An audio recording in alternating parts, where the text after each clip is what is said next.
Welcome. Today is September 11th, and we are looking at the final chapters of Ezekiel 46 through 48. What a journey through these first prophets, Isaiah, Jeremiah, and Ezekiel. Isaiah focused on the salvation of the Lord and the coming Messiah. Jeremiah focused on the judgment of the Lord. And Ezekiel focused on God's sovereignty and glory, desiring that all will know that he is the Lord. Ezekiel, strong and fearless, preached three key truths. First, the people's unrelenting sin resulted in the judgment of exile. Israel into Assyria, Judah into Babylon. They must repent and return to God. 2, Judah's exile will last 70 years. Before they can return to rebuild Jerusalem, they must first repent and earnestly return to the Lord. Lastly, the future restoration of Israel from chapters 37 to 48 will be fulfilled in Jesus Christ, Israel's Messiah. For a believing remnant in exile and beyond, Ezekiel is now speaking hope. As we look at these chapters, the Lord instructs Ezekiel that in this restored temple, the east gate of the inner court will be opened on the Sabbath. The prince or leader at that time and the people will worship the Lord at the doorway with sacrifices and feasts. God will restore the ways of worship and fellowship with his people that he established in Leviticus. The Lord is restoring hope to the exiles. The man of bronze with the measuring rod that led Ezekiel in chapter 40 returns to show Ezekiel the holy chambers for the priests in this restored temple. He then leads Ezekiel to see water flowing out from the temple past the altar toward the east. It begins as a trickle. The man measures 1,000 cubits out, where the water was now ankle deep. Another 1,000 cubits, and it's knee deep. And another 1,000, and the water is up to his hip. At 4,000 cubits from the temple, the water is a river that overwhelms and cannot be crossed. Ezekiel sees many trees on both sides of that bear fruit and food for nourishment and healing. The measuring man explains that the waters continue down into the desert so much that the sea becomes fresh water. Every place the river goes, life abounds.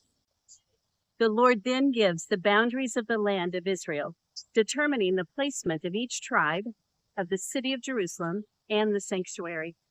The Lord's boundaries for Israel include the land that they have today, plus current-day Lebanon, Syria, and part of Egypt.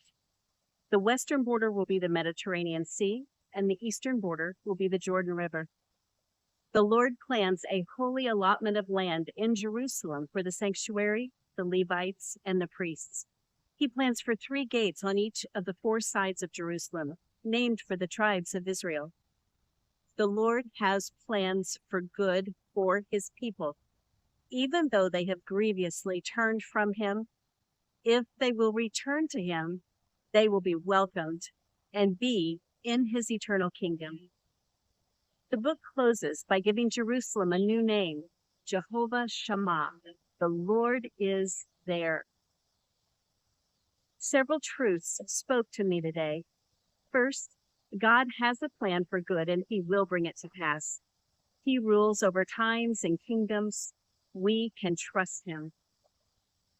The river that grows as it flows from his dwelling, living waters that bring abundant life and healing, this river amplifies God's first interaction with mankind when he blessed Adam and Eve. His heart is to bless, to bring life.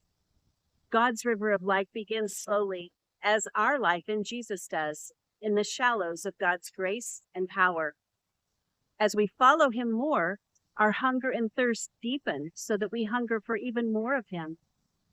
Deeper still in our walk with him, our so-called power and abilities become swallowed up in the waters of God's power.